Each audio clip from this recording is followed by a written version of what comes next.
अपनी रुचि की चीज़ें हर कोई ढूंढ लेता है, एक मक्खी भी और एक मधुमक्खी भी।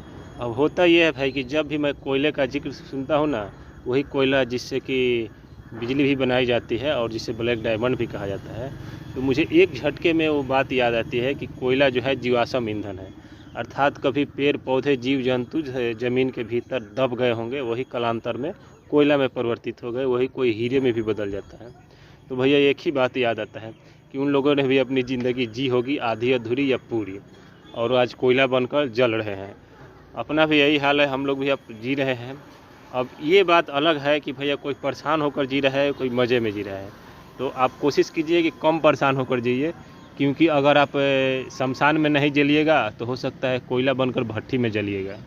इसीलिए ज़िंदगी वेस्ट मत कीजिए, टेस्ट कीजिए और जी लीजिए एकदम ऐशो आराम से, जहाँ तक संभव हो।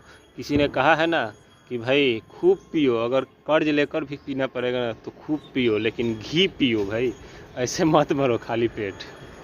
हालांकि मैं यही कहूँगा कि बेमतलब में कर्ज मत लो, नहीं तो दिमाग पर टेंशन हो जाएगा, फिर तुम जी ही नहीं पाओगे।